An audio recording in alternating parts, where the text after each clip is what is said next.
हमारा भारत में संवैधानिक विकास का टॉपिक चल रहा था। उसमें हमने कल पढ़ा था जो 1892 का भारत परिषद अधिनियम था, उसके बारे में हमने चर्चा कर ली थी। उसके बाद में जो हम पढ़ने जा रहे हैं वो आता है भारतीय परिषद अधिनियम 1909। इस अधिनियम को हम मार्ले मिंटो सुधार के नाम से भी जानते हैं। अब इस एक्ट को लाने के पीछे कहानी क्या थी तो उसके बारे में हम चर्चा कर लेते हैं। तो पहले बात तो ये थी कि 1906 में मुस्लिम लीग की स्थापना होती है भारत में। जब मुस्लिम लीग की जो स्थापना हुई तो मुस्लिमों ने अपने लिए अलग निर्वाचन की मांग की।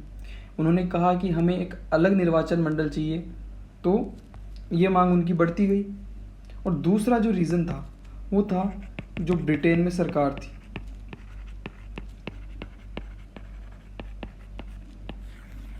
ब्रिटेन में उदारवादी सरकार थी, और उसी उदारवादी सरकार का जो सदस्य था वो था मार्ले, और मिंटो हमारे वायसराय या गवर्नर जनरल था। तो मार्ले मिंटो सुधार जो मुस्लिम लीग की पृथक निर्वाचन की मांग थी, और जो ब्रिटेन में उदारवादी सरकार थी वह भी ये चाहती थी कि भारत को स्वायत्तता या स्वतंत्रता दी जाए। तो इसी कड़ी में आगे बढ़ते हुए हमें मार्ले मिंटो सुधार लाया गया, और ये मार्ले मिंटो सुधार था तो ये इसके लिए एक कमेटी बिठाई गई।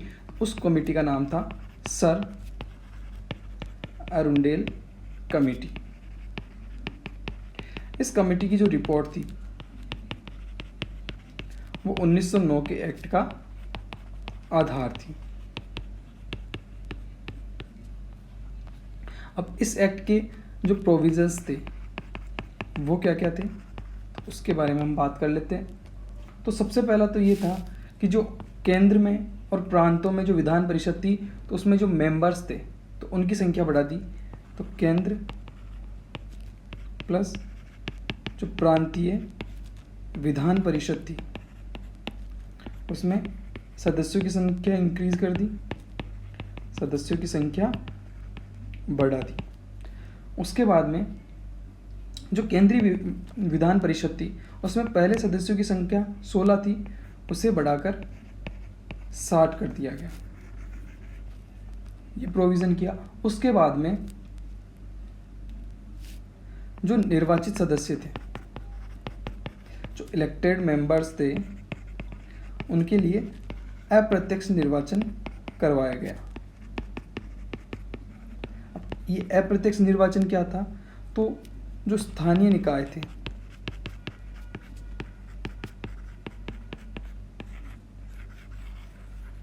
वहाँ से जो प्रतिष्ठित लोग थे, जैसे यूनिवर्सिटी या जमींदार, जो उच्च वर्ग के लोग थे वो प्रांतीय विधान परिषद में मेंबर चुनते थे, और ये प्रांतीय विधान परिषद के सदस्य केंद्रीय विधान परिषद में मेंबर्स चुनते थे। तो इसमें जो जनता थी, जनता की भूमिका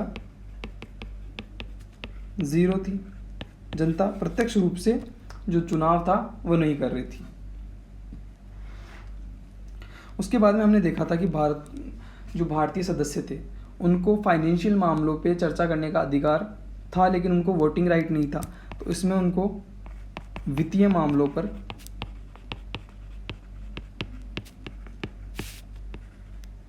मत का अधिकार दिया गया। और पिछले एक्ट में जो अनुपूरक जो है सप्लीमेंट्री क्वेश्चन पूछने का अधिकार नहीं था, तो इस एक्ट में अनुपूरक प्रश्न पूछने का अधिकार भी दिया गया। फिर बात आती है कि हमने देखा था कि 1906 में मुस्लिम लीग ने पृथक निर्वाचन की मांग की, तो उसमें उस मांग को स्वीकार कर लिया और मुस्लिमों के लिए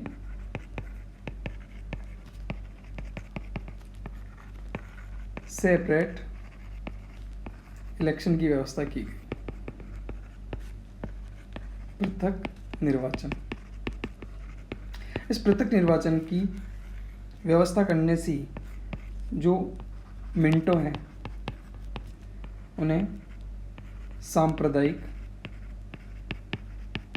निर्वाचन का जनक कहा जाता है। यहाँ तक क्लियर है?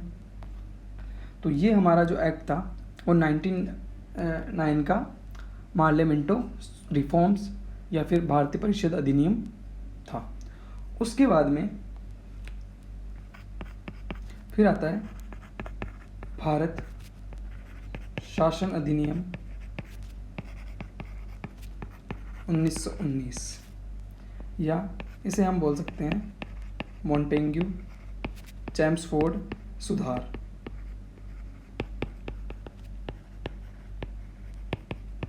उसके बारे में क्या क्या बातें हैं वो हम देख लेते हैं। तो जो 1919 का जो पार्लियामेंटो एक्ट आया था तो उसकी भारत में आलोचना की गई। तो पहला पॉइंट आता है आलोचना हुई उसकी। दूसरा, हमारे 1914 में जो प्रथम विश्व युद्ध है वो शुरू हो चुका था, तो फर्स्ट वर्ल्ड वॉर, उससे भी कई प्रॉब्लम जनरेट हुई। तो तीसरा पॉइंट था जो ब्रिटिश शासन था, ब्रिटिश शासन की नीतियां, ऊपर से फिर आंदोलन भी उग्र होते जा रहे थे, और जो कांग्रेस थी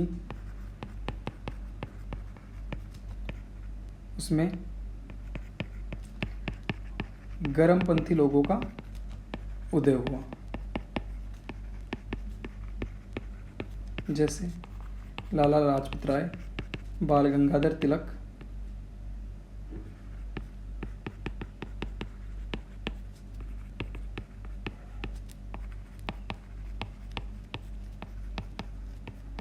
तो इन्होंने भी आंदोलन किया और अपनी मांगे जो ब्रिटिश गवर्नमेंट थी या जो वायसराय थे, गवर्नर जनरल थे, उनके सामने अपनी मांगे रखी। और इसी मांगों को देखते हुए जो 1917 में उस टाइम जो भारत सचिव थे, इस टाइम भारत सचिव कौन थे? मॉन्टेग्यू। तो मॉन्टेग्यू ने एक स्टेटमेंट दिया और कहा कि प्रशासन के साथ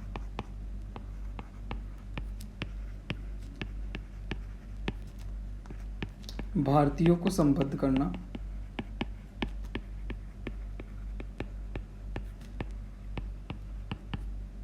और स्वायत्तशासी संस्थाओं का क्रमिक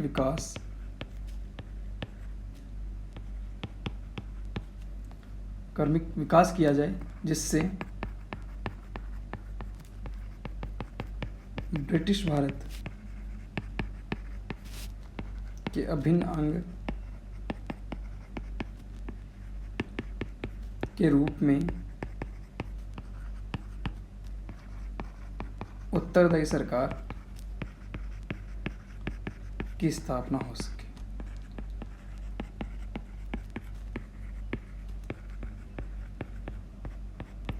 ये स्टेटमेंट दिया था हाउस ऑफ कॉमन्स में मॉन्टेग्यू ने। और ये जो घोषणा थी, इस घोषणा को क्या कहा गया?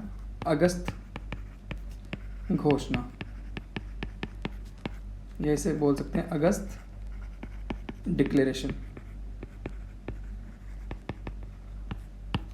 अब इसके बाद में सवाल आता है कि अगस्त प्रस्ताव क्या था और अगस्त क्रांति क्या थी, तो उन्हें भी हम साथ में देख लेते हैं। तो 1917 में अगस्त घोषणा हुई, और जो अगस्त प्रस्ताव था, अगर हम अगस्त प्रस्ताव की बात करें तो अगस्त प्रस्ताव कब आया था और अगस्त क्रांति कब हुई थी? अगस्त प्रस्ताव आया था 1940 में, और 1942 में अगस्त क्रांति हुई थी, जिसे हम बोलते हैं भारत छोड़ो आंदोलन।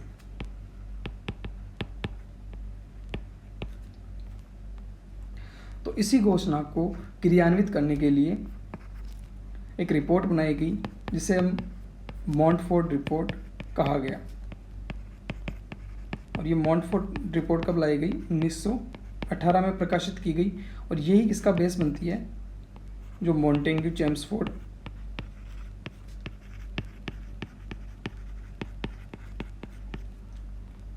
सुधार थे, उनका आधार बनती है। अब इसमें क्या क्या प्रावधान किए गए, तो प्रावधान की बात कर लेते हैं। तो सबसे पहले हम जानते हैं कि भारत सचिव नाम का पद था, वो कंट्रोलिंग का काम करता था, निगरानी का काम करता था। तो इसके अंडर में राजनीतिक प्रशासन और सामान्य प्रशासन दोनों आते थे। लेकिन 1919 के इस एक्ट के तहत ये जो सामान्य प्रशासन था, ये किसे दिया गया? एक नया पद सृजित किया गया, भारतीय उच्चायुक्त।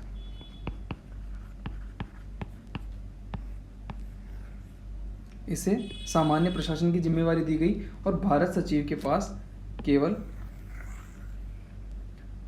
राजनीतिक प्रशासन था, उसका जिम्मा उसके पास रह गया। फिर अगले पॉइंट की बात करते हैं। इसमें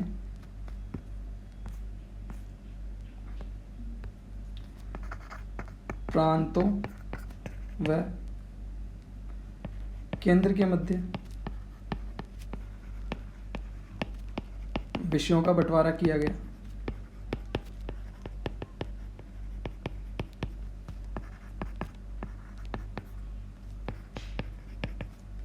जैसे केंद्र सूची और राज्य सूची। जो केंद्र सूची में जो विषय आते थे, उन पे केवल केंद्र कानून बना सकता था, और जो राज्य सूची के विषय थे, उन पे जो राज्य था या प्रांत थे, वह कानून बना सकते थे। और जो प्रांतों के विषय थे, ये कोई प्रांत था, तो इसमें जो विषय थे उनको दो भागों में बांटा गया। पहला हस्तांतरित विषय, और दूसरा आरक्षित विषय।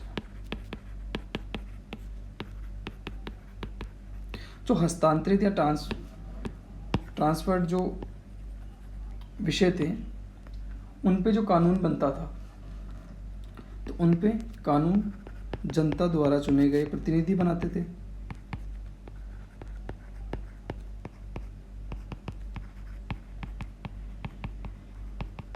और जो आरक्षित विषय थे, उन पर कानून गवर्नर के द्वारा बनाया जाता था। फिर से एक बार देख लेते हैं कि दो विषय बांटे गए, केंद्र सूची और राज्य सूची या प्रांतीय सूची। अब इसको भी दो भागों में बांटा गया, इसमें हस्तांतरित विषय और उसमें आरक्षित विषय। जो रिजर्व थे, उन पे तो गवर्नर का अधिकार था कानून बनाने का, और हस्तांतरित पर मंत्रिमंडल या फिर जो जनता के द्वारा चुने गए जो नेता थे, वो इस पर कानून बना सकते थे। साथ ही 1919 के अधिनियम के तहत महिलाओं को वोटिंग राइट दिया गया, यानी कि मताधिकार दिया गया, और प्रत्यक्ष निर्वाचन प्रारंभ किया गया।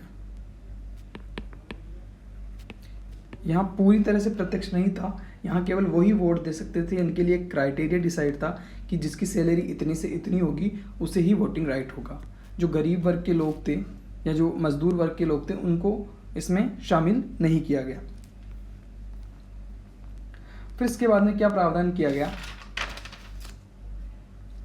जो गवर्नर जनरल की कार्यकारी परिषद थी,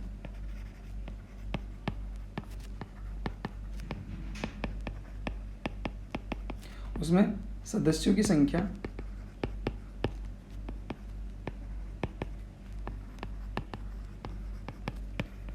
8 से घट 8 थी,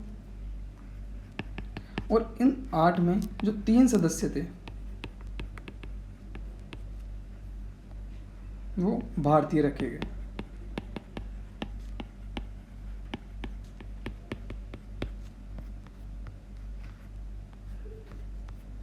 यहाँ हमने 1909 का माले मिंटो एक्ट था, उसमें हमने एक बात नहीं लिखी,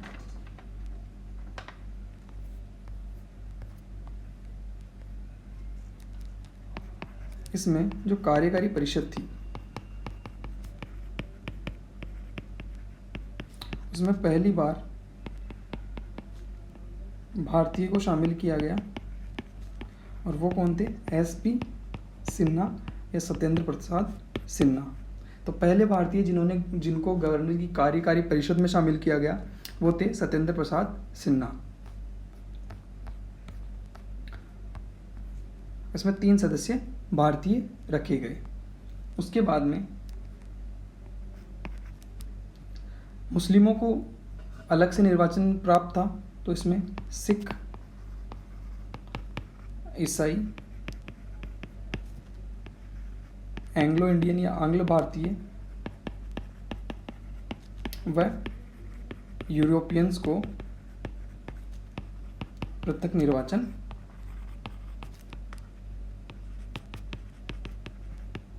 प्रदान किया गया।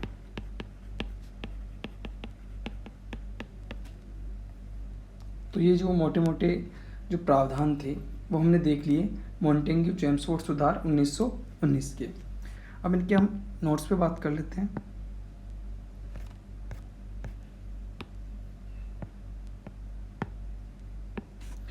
तो माले मिंटो सुधार 1909, यहाँ मुस्लिम लीग की स्थापना होती है, ब्रिटिश में उदारवादी शासन आता है, ये इसकी बैकग्राउंड है, इसके कारण ये लाया गया, और गर्मपंथी नेताओं का उदय। जो सर अरुंडेल कमेटी की रिपोर्ट थी उसके आधार पर फरवरी 1909 में भारत परिषद अधिनियम 1909 पारित किया गया, जिसे माले मिंटो सुधार के नाम से जाना गया। इसमें प्रावधान क्या क्या किए गए? तो इस अधिनियम के माध्यम से भारत में पहली बार मुस्लिमों के लिए पृथक निर्वाचन की व्यवस्था की गई, विधायी परिषदों का विस्तार किया गया, अर्थात उसमें सदस्यों की संख्या में वृद्धि की गई। कार्यकारी परिषद में भारतीयों की नियुक्ति की गई। जो फर्स्ट इंडियन थे एग्जीक्यूटिव काउंसिल में वो थे सत्येंद्र प्रसाद सिन्हा, और जो विधायी परिषद के सदस्य थे उनको वित्तीय मामलों पर मत देने का अधिकार दिया गया, और अनुपूरक प्रश्न भी वे पूछ सकते थे।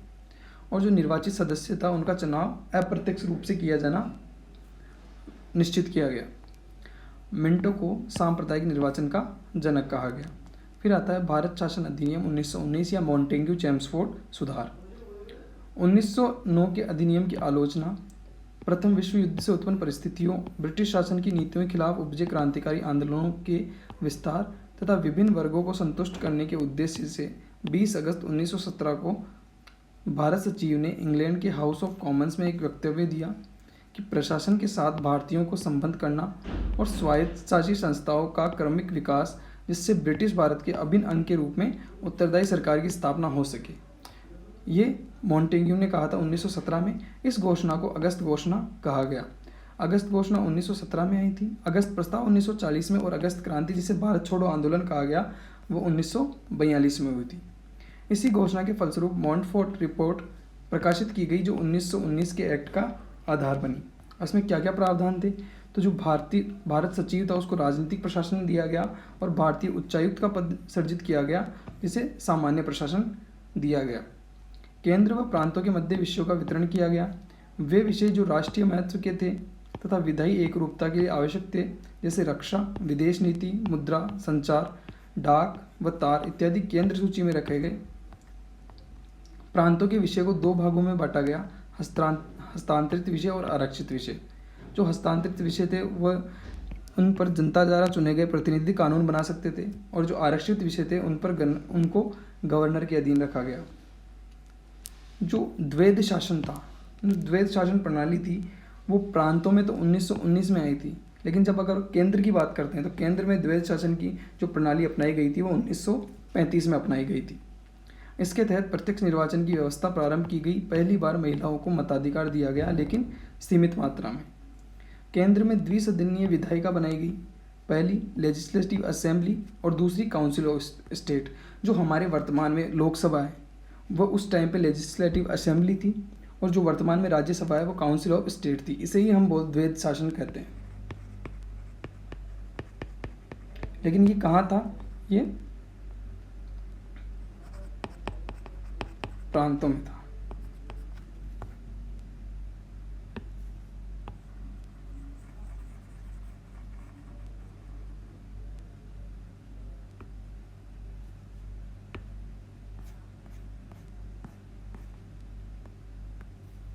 ये केंद्र में था, और जो विषय बांटे गए थे इसे द्वैध शासन बोला गया, क्योंकि यहाँ मंत्रिमंडल था, उनका भी शासन था और गवर्नर का भी शासन था। और जो हमारे संसदीय व्यवस्था है उसमें दो सदन होते हैं, उसी प्रकार लेजिस्लेटिव असेंबली और काउंसिल ऑफ स्टेट बनाए गए।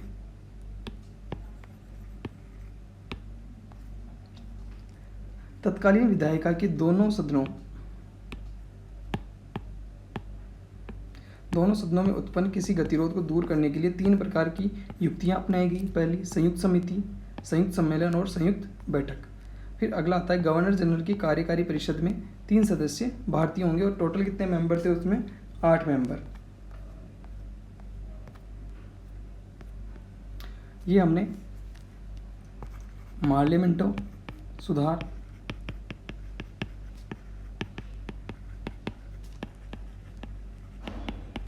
1909 और मॉन्टेग्यू चैम्सफोर्ड सुधार 1919 की बात कर ली। अब इसके बाद में हम पढ़ेंगे भारत शासन एक्ट 1935। इसका बैकग्राउंड, इसके प्रावधान, इनकी हम जो बात करेंगे वो हम करेंगे कल।